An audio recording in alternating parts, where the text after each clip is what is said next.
tonight is Mr. Clinton Ginn. Clint is an entrepreneur, mushroom farmer, and mycology lab tech. He is the director of a commercial spawn and research laboratory. Clint acquired his degree in psychology from Arizona State University, and he worked as a counselor with at-risk youth, which after 6 years convinced him of the futility of the current paradigm of mental health care. He went on to become a medicinal mycologist in 2009 and has spent more than 10 years using what he learned to remedy some of the pain he witnessed in the mental health field. Clint, it's a pleasure. Welcome to HXP. Hi, Xavier. Thanks for having me. It's a pleasure to be here. So, Clint, I mean, you've got some really you've got an amazing story and an amazing beard, which I've got on the screen that people can see. Um, I mean, the world seems like it's in complete chaos right now, but let's talk a little bit about your history, how you got to where you are, your experience with psychology, and what was the turning point for you that turned the corner, and how did you get into medicinal mycology specifically, please? So, my entire life, coming up as a teenager and going into university, was bent on how can I help? How can I serve? And through circumstances of different entheogenic plants and my experiences working in the mental health field, I eventually came to medicinal mycology at the age of essentially 28. So there's a whole 10 years before that of how I got to become so dedicated to psychedelic medicine and the mushrooms in general. Mm-hmm. Okay. And so what were some of the things that you were seeing in the mental health field with Western medicine where you felt like, okay, this is wrong? Where did you how did you feel, how did you start to perceive that with the work that you were doing, the people that you were working with? Who were you were working with kids, right?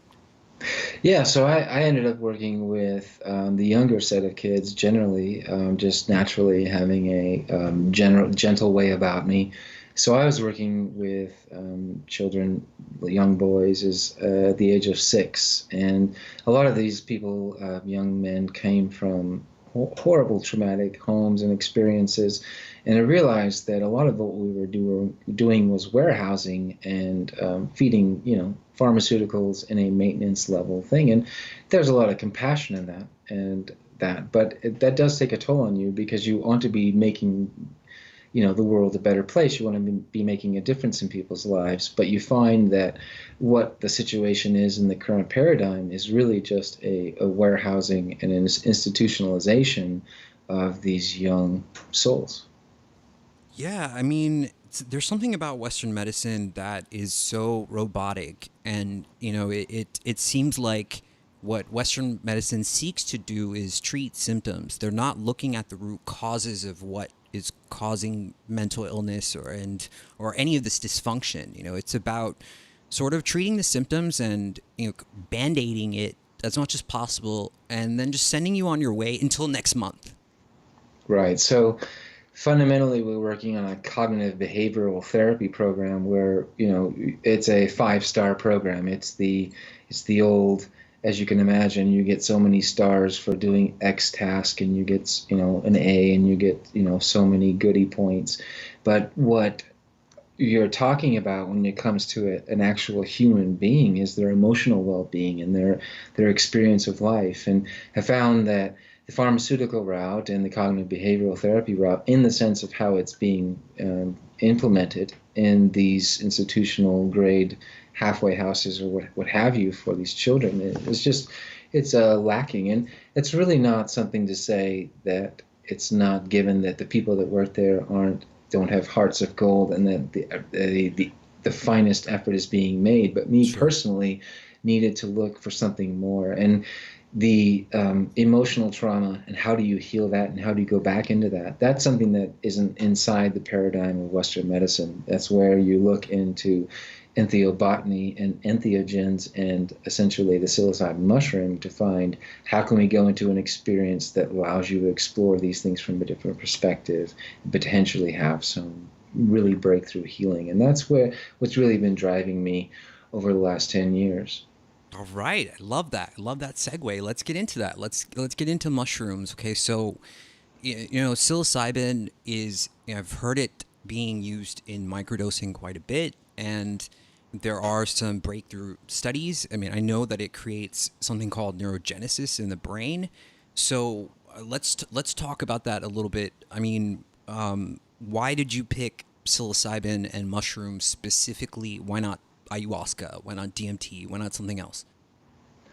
Well, the beauty of psilocybin is that it is a very low cost option and very amenable to an average person growing their own medicine. It doesn't require an admixture, it doesn't require a laboratory. Also, it's very healing and natural.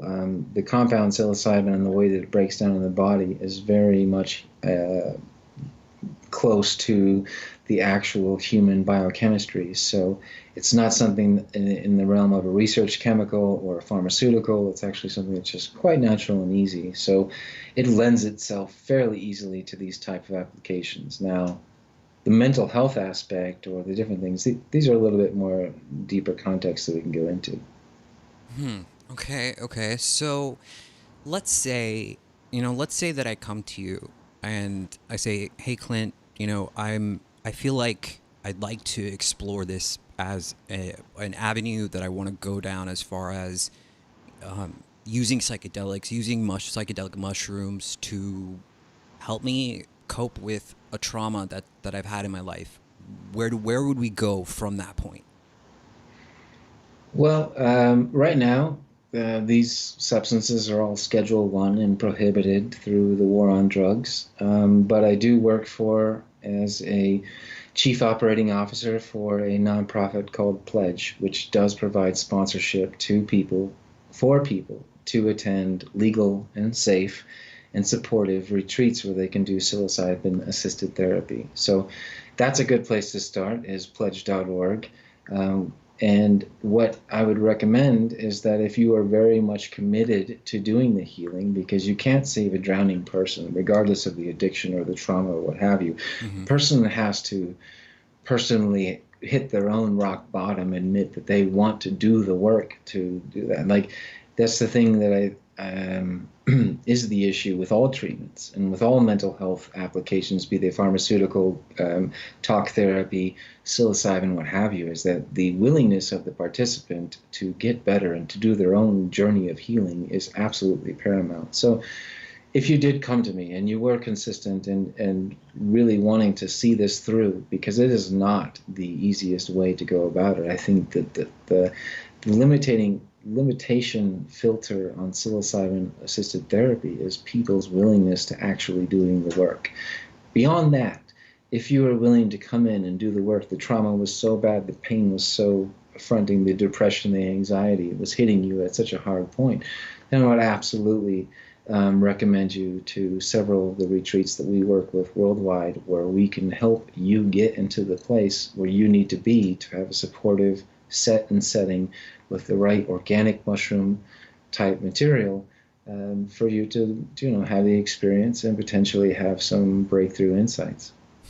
Okay, and yeah, I agree. I agree with you. I think it's important to be at a certain point where you're willing to do the work. I mean, there's no magic pill or magic bullet or magic mushroom that will, automatically fix things for you. In your brain, you have to be willing to sort of go to the gym and lift the weights, in your mind. And so, but I, how do we start to understand the grips of trauma? I mean, what is the mushroom doing that traditional psychology, that traditional medicine, Western medicine, where is it failing that the mushroom is succeeding? The how is beyond me, but the what it is and how it works in the sense of how you experience it. Um, the human mind, the human psyche has an ability to bury trauma. We all know this and accept this. This is like essentially a scientific psychological fact that a certain level of trauma becomes too much for the organism to maintain in their conscious awareness, so it's suppressed into the subconscious.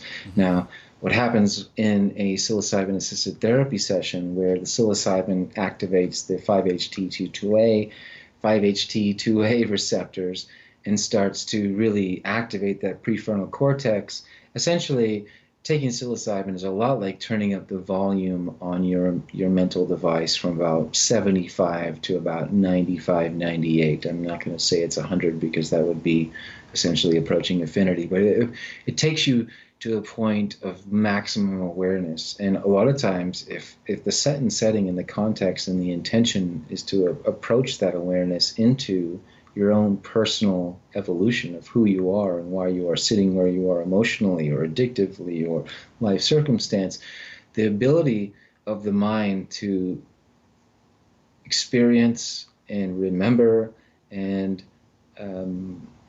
the perspective change that allows. It's kind of like viewing your life from 100 feet up or 1,000 feet up from an air balloon and saying, there's a level of things that I hadn't seen before. And so oftentimes people have traumatic memories that they've repressed, that come back up, and then they're able to look at them.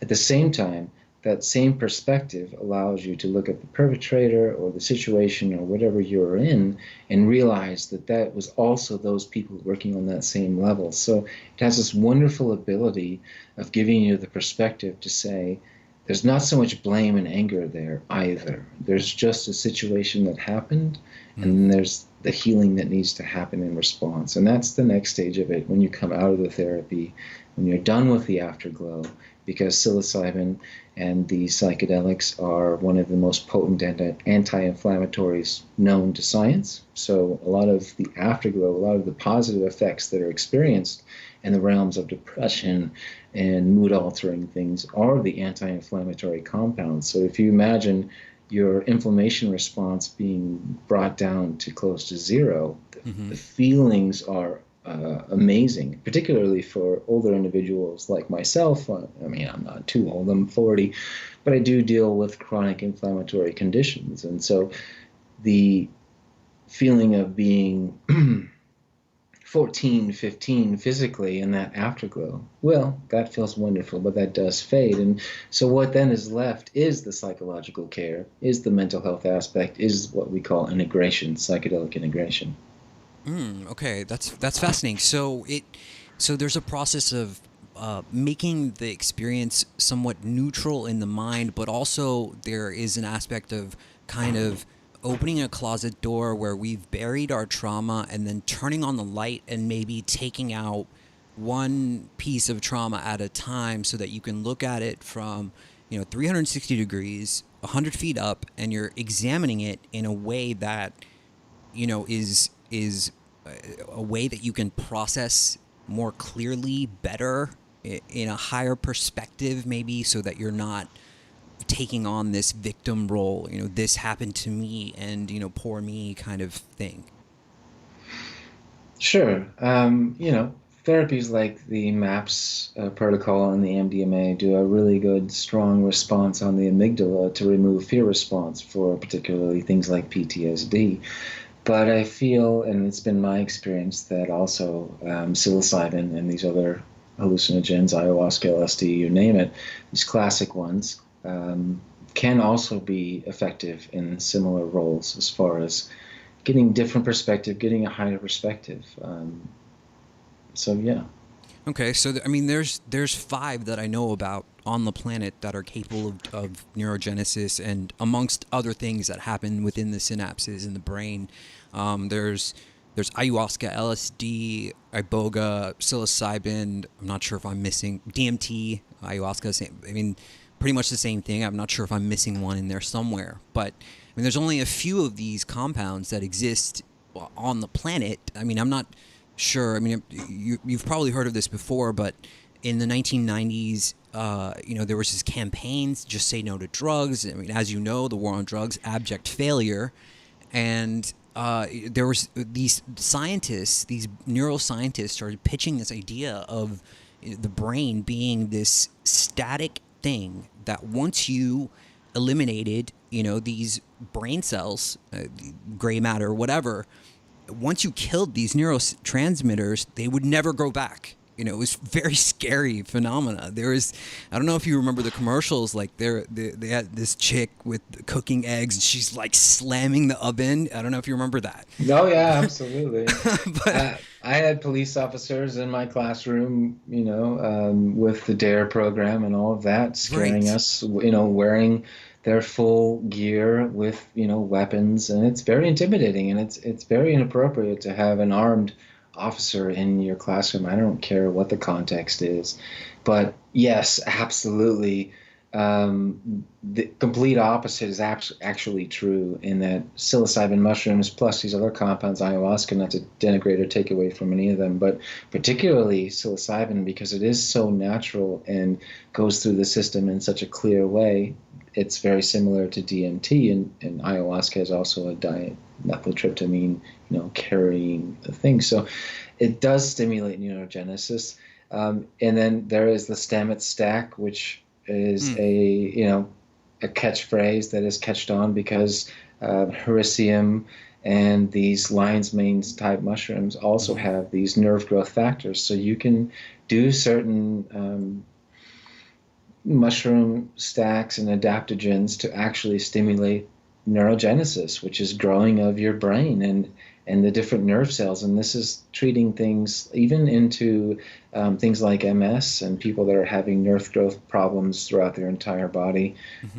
So yes, this is absolutely a revelation that has happened in the last couple of years, and thank God for it. So I tip my hat to all of the institutions that have been doing the work, Johns Hopkins, NYU, UCLA ad nauseum, because they have definitely shown us unequivocally with functional MRIs and what have you, to the general population that yes, this does work. These things that people have been talking about in the realms of creativity, in the realms of microdosing and creativity and business ideas, like in the realms of like Apple and Jobs and Silicon Valley. Now we have the scientific fact and protocol to back that up. And so it's on the onus of the producers of these materials, these things, to produce a good product. And so we're just getting into that. We're just exploring that space right now as we speak.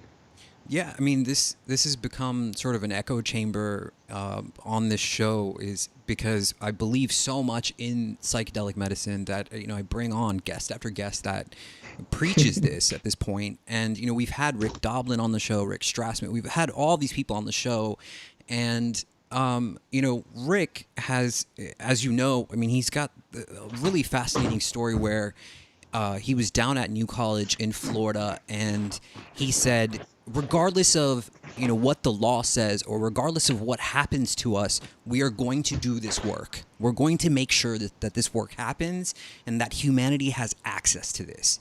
So in my own personal belief, I feel that psychedelics are not for everyone.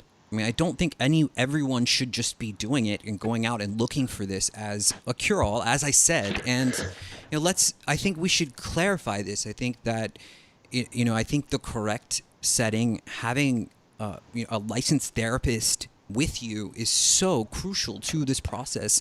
Being in the right setting and around the right people that know how to hold that space for you is so important. Yes, that's been one of the most beautiful revelations that's happened in the last, I'd say, really only the last 2-3 years, has been the focus on having someone there with you who's either experienced or has the right ability to deal with the situation. And absolutely, experience is a prerequisite. So the thing that I work on is on the people's aspect, the people's healing movement. I call it the right to heal movement. I say when we're talking about plant medicines, be they fungal or ayahuasca or what have you, these are natural compounds that the earth has freely provided for the legal structure to have put them in the category of verboten and prohibited is absolutely insane. So the decriminalized nature movement is something that I am 1,000% behind. The decriminalized Denver situation really was a nuclear explosion that resounded throughout the universe. It was such a massive breakthrough. So my hats are off to all of the people involved with that. And they are building upon that, but we can come back to that. The issue is that these things are natural and something that, as Terence McKenna would say, are something that has been in our diet for as long as humans have been on this planet. Yeah. And it's something that really, when you talk into microdosing, when you talk into the psychedelic experience of going deeper, and as we know, as being experienced, there are different levels of how you can use this. So the lab coat medicalization model of psychedelic therapy is absolutely beautiful and warranted, and they are paving the road for the regular human common person to have access. But what I and others are very much concerned with is the ability for people to have low cost access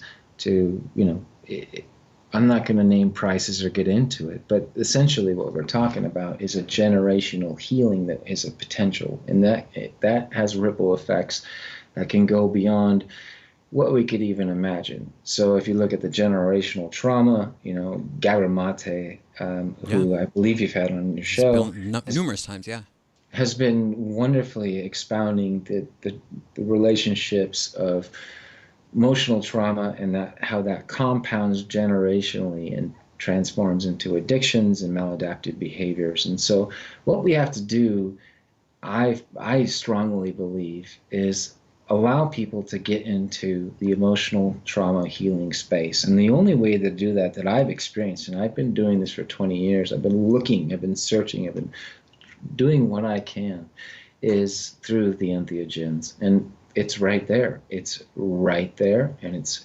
free. Nature provides it lovingly and beautifully. It does need to be curated.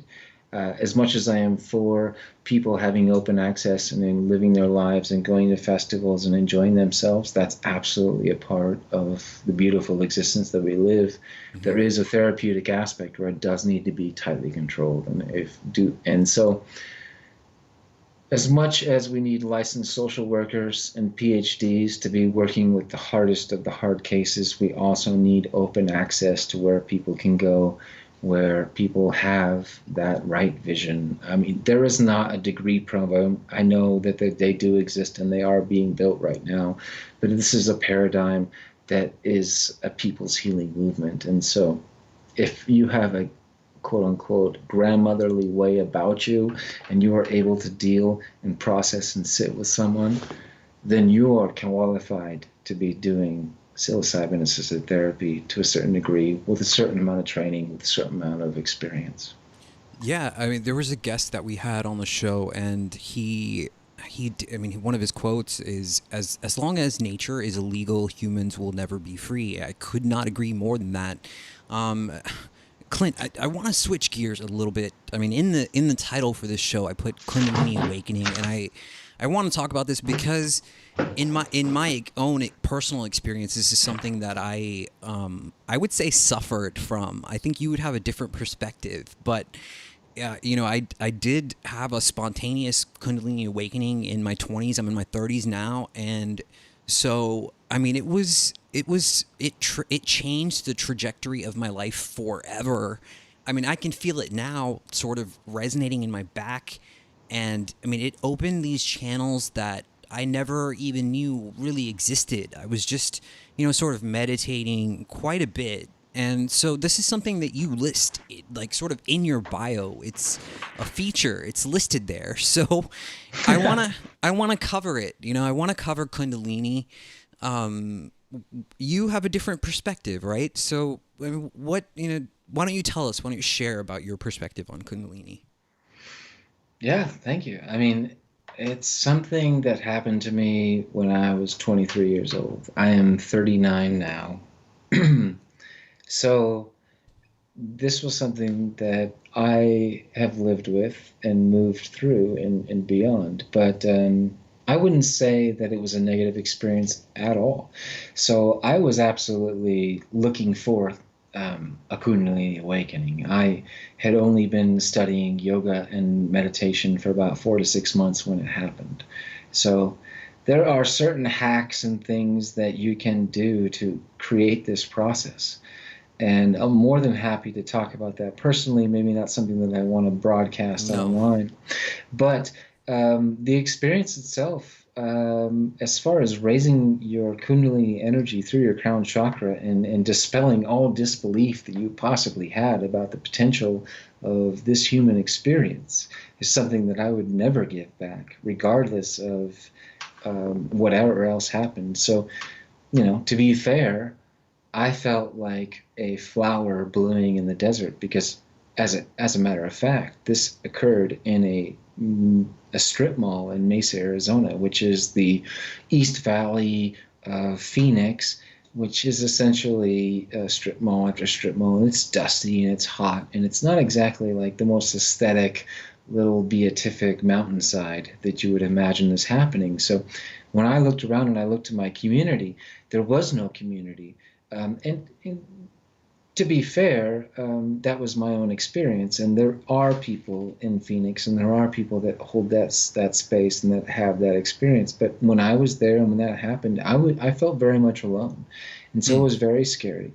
And given that I was born in a Western philosophical context, in the sense of the Judeo-Christian religion, I did go through a sense of megalomania. I thought like, well, here we are. This is enlightenment, and I guess I'm like, the new coming, which was hilarious, in retrospect. But for about a couple of weeks there, I really had to deal and grapple with that. And so that brings me to, where I come at this point at the age of almost 40, looking at the teachings of Alan Watts or Ram Dass or Krishnamurti, or all these beautiful teachers that are all available to us at any time, to say, well, actually, that happens quite a bit. I mean, quite a bit, meaning probably less than 1% of the average population. But what my message and my experience is that it's actually quite easy.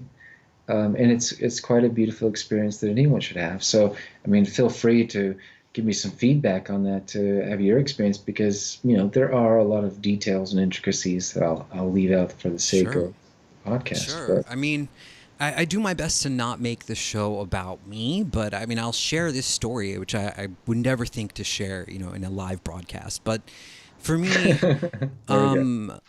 I was just meditating, very, very heavily, just asking really big questions like, why are we here? Is there a God? What happens when we die? Just meditating every single day. Sometimes I would come home from class and just go into my room and meditate. Every single day I did this. And I remember one day, I was I was living at my parents' place at the time, and I was walking into my bedroom, and my whole body just locked up, like it was just completely locked up, and I fell, and luckily my bed was right there to my left, and I fell to my left, and when I hit the bed, I shot out of my body, like completely out of my body, and I start feeling this like sort of like I'm going up, and I mean, I'm this sort of noob. I've never studied this.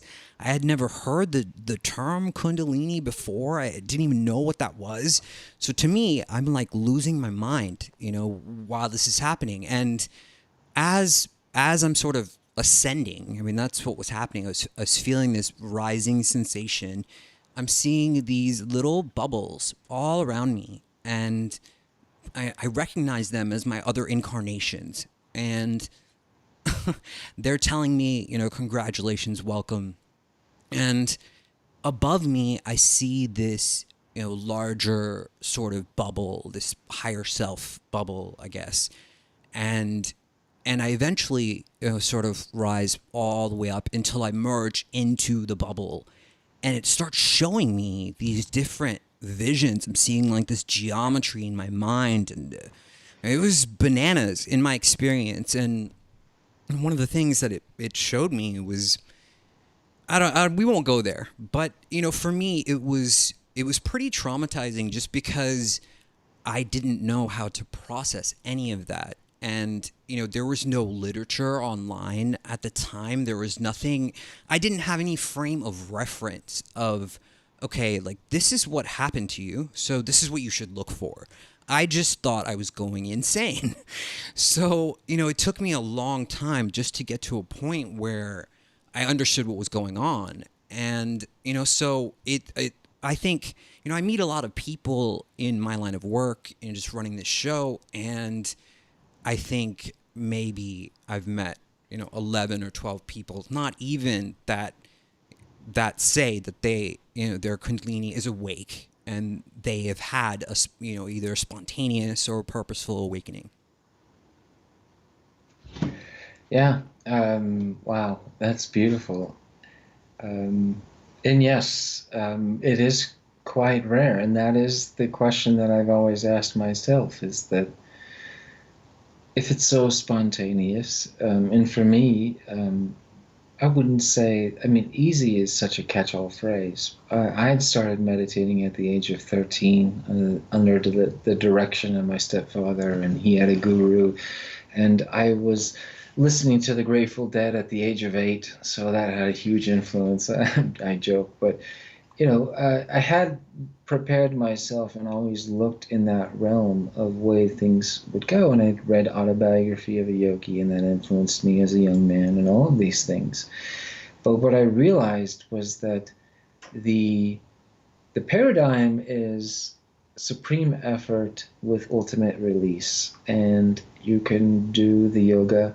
I mean, for instance, I was practicing Kundalini yoga, which was brought to the U.S. by Yogi Bhajan, or Yogi Bhajan, and he came to America under death threats from the people that he essentially, quote unquote, stole these sacred, kriyas or practices from, to bring them to the United States. And so when I actually raised my Kundalini using the set and the setting and the indoctrination, the instructions of this set of yoga, it was quite alarming to me, because again, I had grown up in a Judeo-Christian mindset where this is not actually something that we deal with, because in the way that is taught biblically, currently in the realm of modern Christianity in America, is that Jesus is pedestalized, and that these types of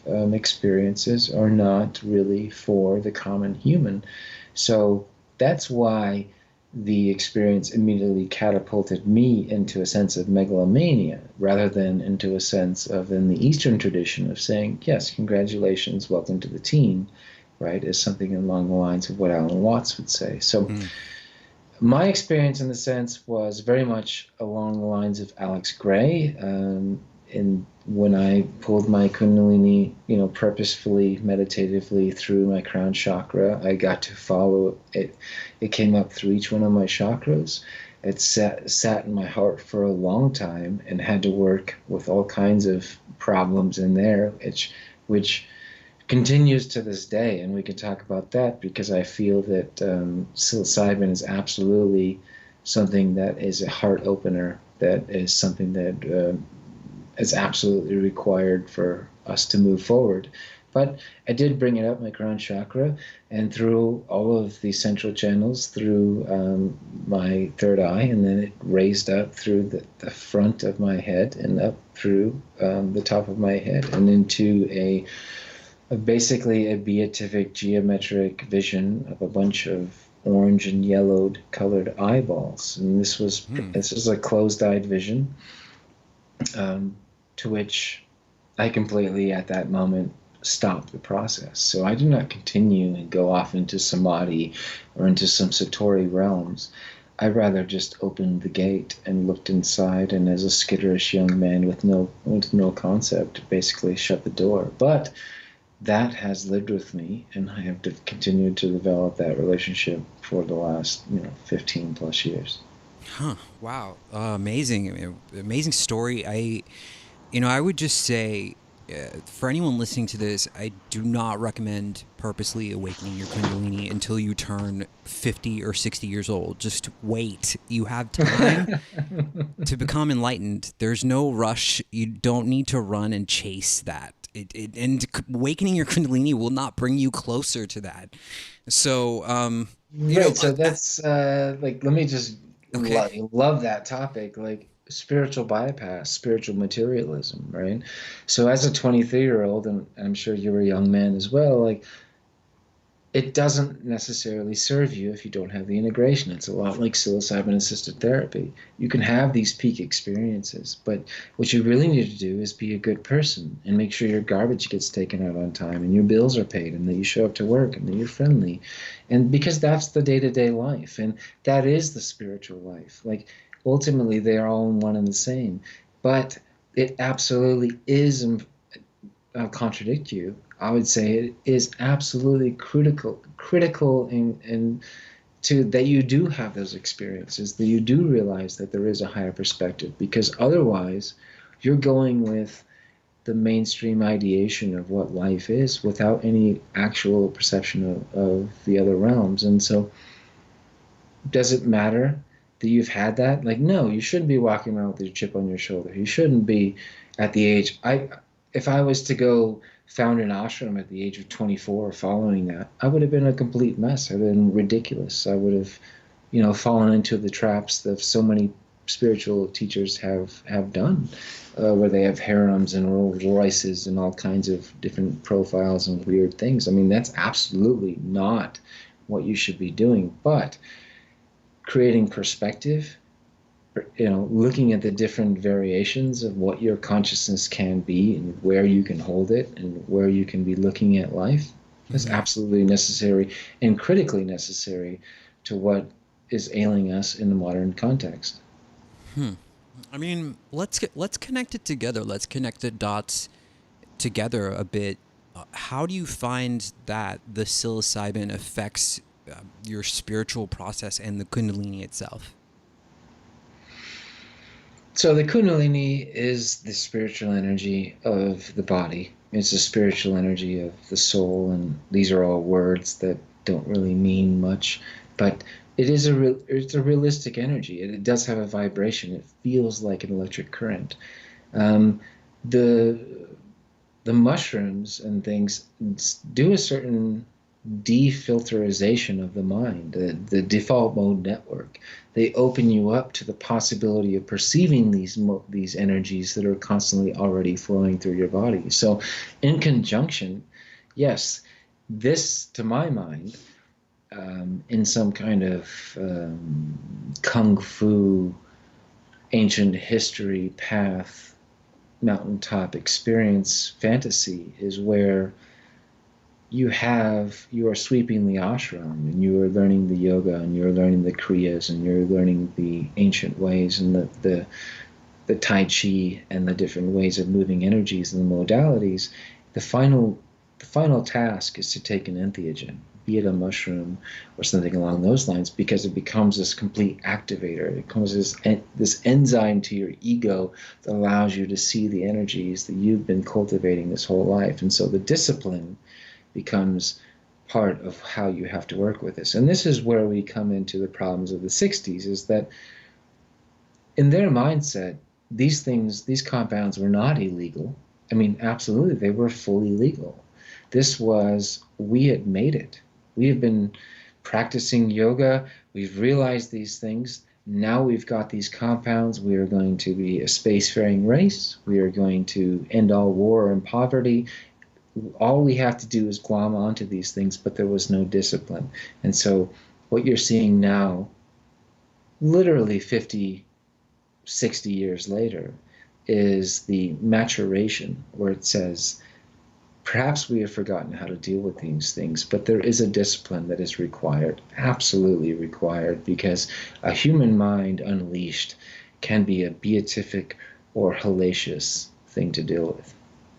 Okay, okay. I mean, I I know my audience, and so I just want to say for anyone out there listening to this and thinking, you know, you're gonna combine psilocybin and then try to have a Kundalini awakening.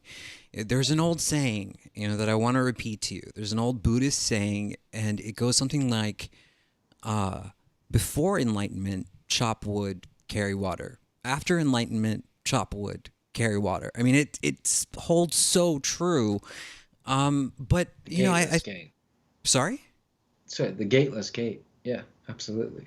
So I mean, Clint, you know, your work with these two things I think are so huge. I mean, here you're dealing with. Um, I mean, I guess you. I mean, I guess maybe your answer would be is that they're not so different. You know, they're one and the same. Yeah, they collaborate, and that's something that I've been looking. There's a synergy there.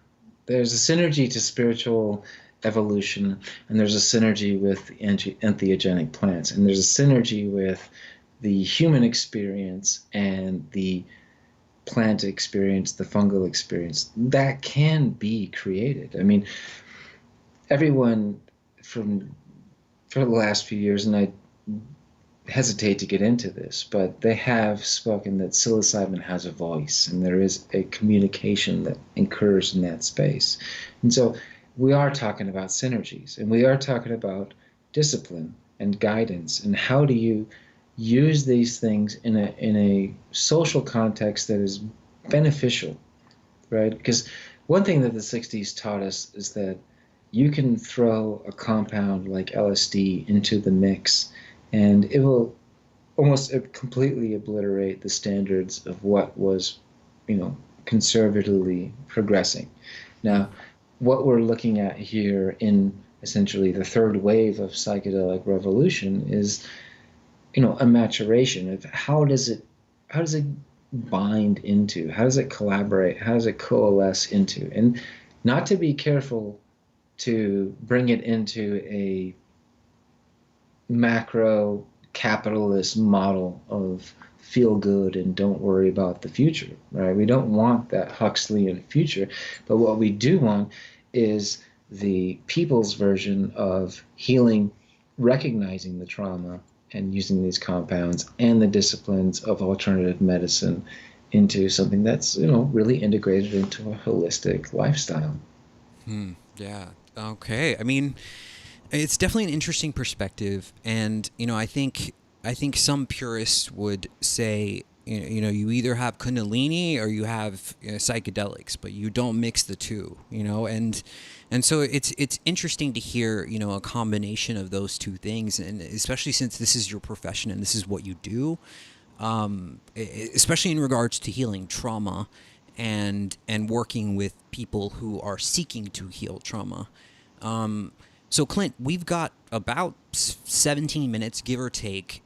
I mean, the world is in pandemonium. It seems it's so chaotic. Everyone is operating on fear, and you know, I just is there a way we can wrap this together? This conversation, this beautiful conversation we've had. Is there a way that we can wrap this together somehow to those people that are listening to us tonight, right now, and you know, something that we can offer to them in the midst of what looks like the beginning of something that is going to change our society for a very, very long time. Well, obviously, you're speaking about the current pandemic of the coronavirus. And, these things are going to happen. There was a SARS outbreak in 2003, and it seems to be escalating. One of the things that seems to be effective is, for boosting the immune system is medicinal mushrooms. And that's something that I've been working my entire life on, or sorry, entire life, but it feels like such for the last 10 years. So not necessarily the psilocybin mushrooms or any of those classic psychedelics, getting totally away from that, but rather boosting the human immune system through the natural pharmaceutical factories that are Basidio corpse, medicinal mushrooms. You mean like lion's mane, stuff like that? Yes, reishi, chaga, even something as simple as shiitake. I mean, you can buy shiitake at your local market, and it has some of the most immune stimulating boosting compounds that we are working with.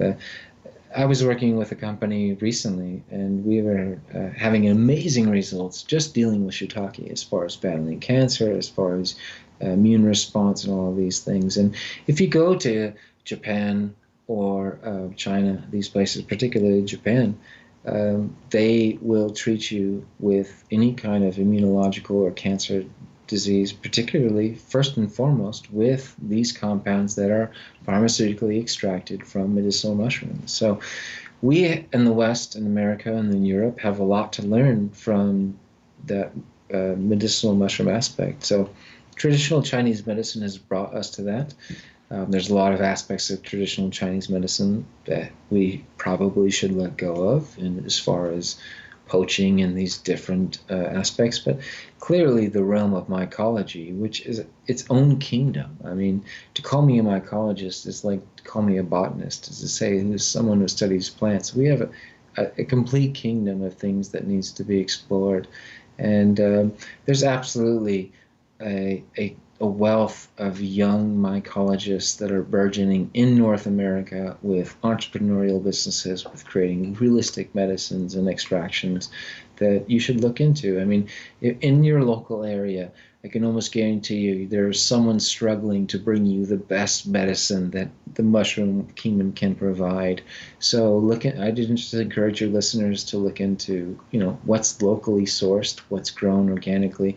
There's something beautiful about the way that these exotic mushrooms and medicinal mushrooms are grown that requires the highest standards. So yes, these young people who are working out of greenhouses and sheds can't exactly afford organic certification and all of these things, but the mushroom makes sure that you provide that or it will not grow. So a lot of times what you're getting at your local farmer's market is the best medicine you could possibly take for any type of virus, bacterial issue that you could actually bring.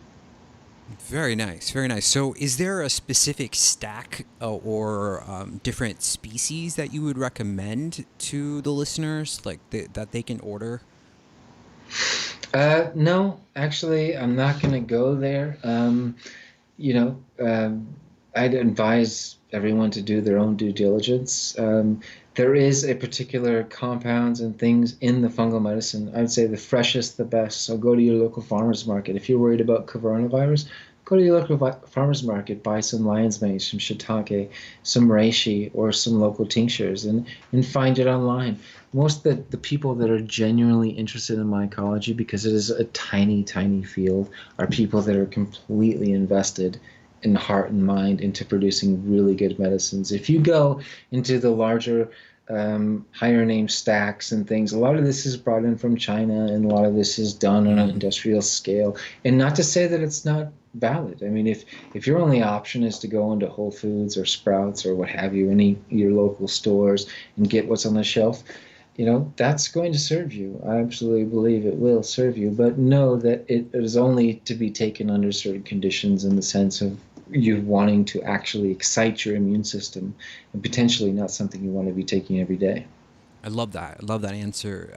Shop locally, organically. It's the best way to go, especially now. And you know, Especially, you're right, exactly. let's. Sorry, go ahead. Yeah, no, absolutely. I mean, if we're supposed to be staying locally and not inviting all of those things from overseas, then exactly. I mean, yeah. So let's talk a little bit about Pledge and Hive, because I love the Hive Defense Fund. I would like you to just tell us more about that, please. Yeah, so the Hive Defense Fund is a soon to be nonprofit. Essentially, what it stands right now is it's an open association of concerned individuals inside the right to heal plant medicine psychedelic renaissance community. So that's a big net, but it's what I want to talk about when it comes to the Hive is that we need to have the education and the backbone to stand behind our practitioners who are actually working in a healing capacity with these medicines. And there are other funds and organizations such as ICEERS or the Ayahuasca Defense Fund that works specifically with ayahuasca, and they've had several, if not into the hundreds of cases of persecution for their practitioners. So looking at the other medicines, particularly mushrooms in the United States, if there are people that are working for the healing aspect, then we want to support them, because my experience, I've had some legal issues, is that, pretty much everyone in America doesn't want anything to do with you. You become a 10-foot pole type person. And so I've created the Hive to say, let's protect the community. Let's serve the people that are serving the people, and make sure that if they do get intricated, and, and if it's legitimate, I'm not interested in supporting people that are dealing meth or heroin or any of these other compounds, only plant medicines. Then we're going to be there to support you legally, explain to the prosecution exactly why we're happening. And in the realm of these messages being put out on 60 Minutes, and thank God for John Hopkins for all the beautiful things, there is a lot of traction there with people. They realize that the opioid epidemic and the meth epidemic and these things are problems.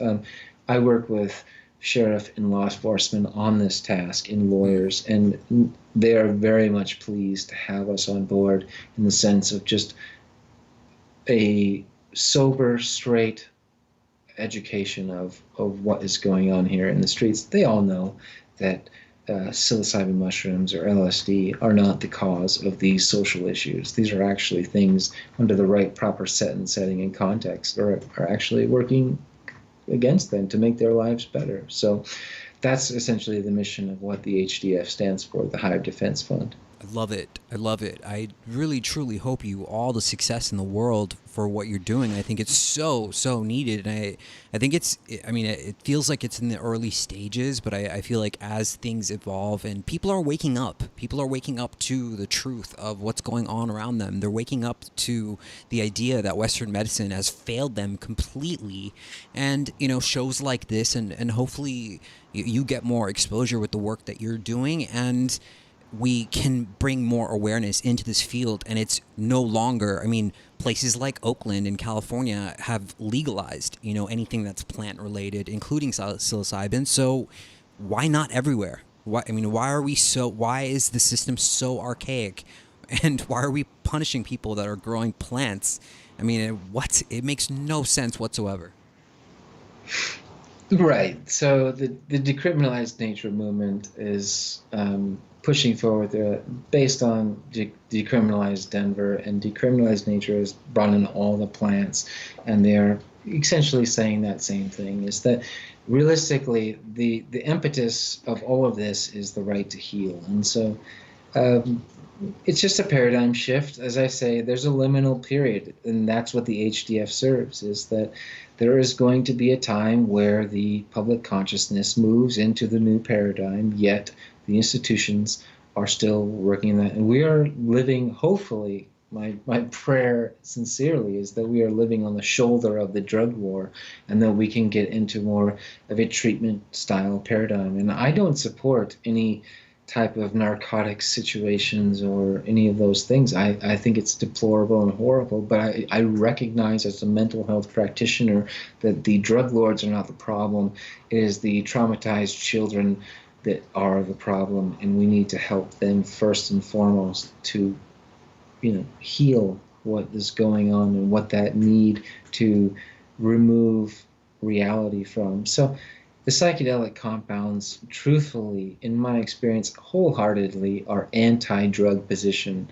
They fulfill the neurotransmitters in a way they positively put into those receptors without the dopaminergic effects and all of these addictive behaviors, and they can do wonders.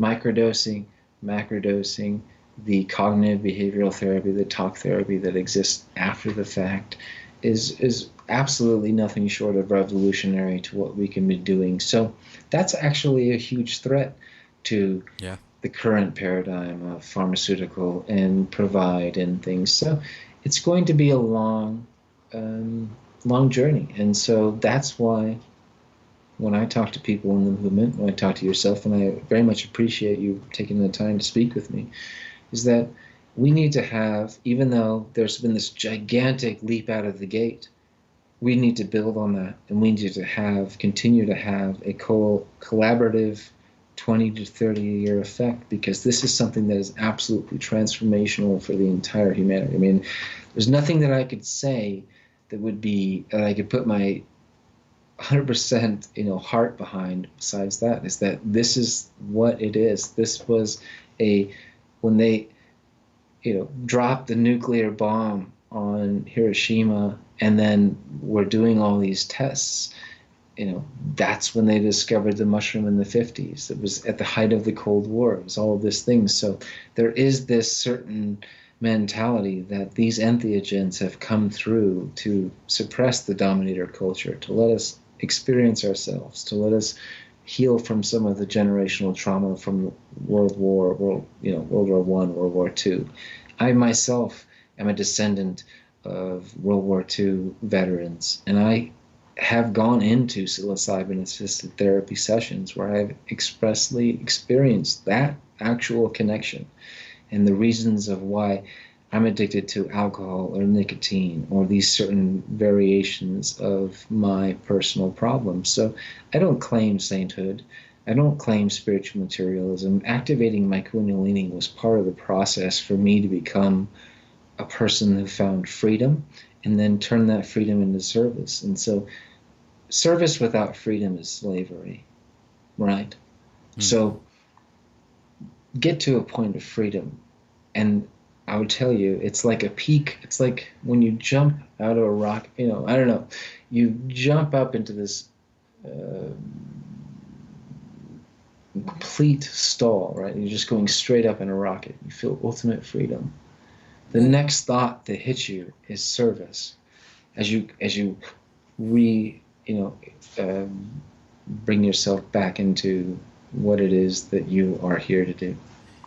Let's expound on that a little bit. I want to ask you, just because you opened a new thread there, I don't want to leave it at that. What do you mean? I mean by freedom, like you mean this inner sense of freedom that you feel within yourself, or what do you mean by that?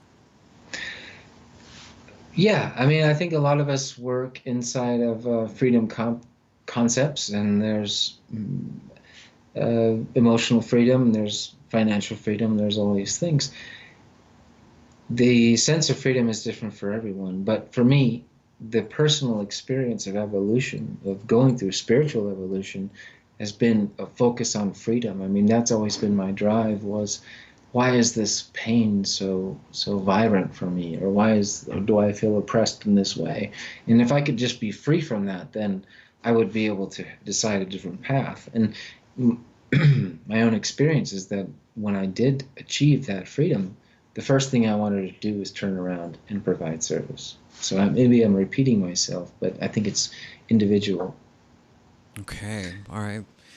Clint, I mean, I love this conversation. Is there something that we should have covered, something that I should have asked you about that I didn't ask you about that you'd like to talk about tonight?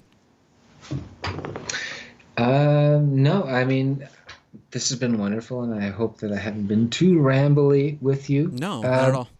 I don't I think so. think when we're talking about plant medicine and the psychedelic renaissance, one thing that have been contemplating is the role that psychedelics have played in all of these traditional movements from the 60s forward. So if you're talking about civil rights movement, the LGBTQ movement, environmentalism, the anti-war, feminism, I question whether or not there hasn't been some entheogenic presence in all of those movements in that level of awareness. And I don't want to go to the stake on that one per se, but I think that it's time for the psychedelic plants to be liberated, to be decriminalized, to allow people to heal, and that the dominator culture that has come across crossed oceans and continents to be here has found the backboard in the mountains of central Mexico, in the jungles of Peru, on the New World, of these psychedelic compounds that say, hey, let's turn around, let's push back, let's give back, let's create a more collaborative, incorporating, beatific world. Clint, what a conversation. This was amazing. I loved it. I love your words. I love the warmness in your voice. I love your beard. I love what you're doing. Where can people find your work? Where can people go to find out more about Hive, the Defense Fund? How can people find Pledge? How can people find out more about what you're doing? Yeah, so first and foremost, go to pledge.org, check out what we're doing, consider donating, consider applying, get in contact with us. We really are in a building stage of building a new paradigm for psychedelic assisted therapy, which is inclusive and provides access and ongoing holistic integration into the whole thing. So we're looking at the larger paradigm, and we want to build that. So yes. Also, hivedefense.fund is my own personal category. You can read about me. You can read about people like William Leonard Picard, who is providing amazing authorship and potentially life-changing compounds, depending on your perspective, and other things, and people that we are supporting. So if you want to get behind people that are supporting their First Amendment rights, their rights to heal, people that are really working on that, we'd love your support and to hear from you. And we're looking to build teams, and all of this stuff is just as we go. We are putting one step in front of the other because this is a brand new paradigm. Not that it hasn't been building for 50 years, but the floodgates are open. So thank you for the opportunity to share the message with you, Xavier, and it's been a wonderful evening. Perfect. Friends, you heard it here first. I mean, this, if you feel passionate about this, I mean, this is definitely where you need to go to get involved, especially if you connect with, what Clint is saying and psychedelic medicine. I really think those are a couple different avenues that you can go down and, lend yourself to service if that is the direction that you want to go. But thank you guys so much for listening. I know we took a week off. There was some personal stuff that I was dealing with, but we're back. There's an amazing show next week with Richard Hoagland that I'm really looking forward to. So don't bite the hype with the coronavirus. Don't bite into the fear so much. And thank you guys so much for listening and being part of this show. I really appreciate each and every one of you. Good night.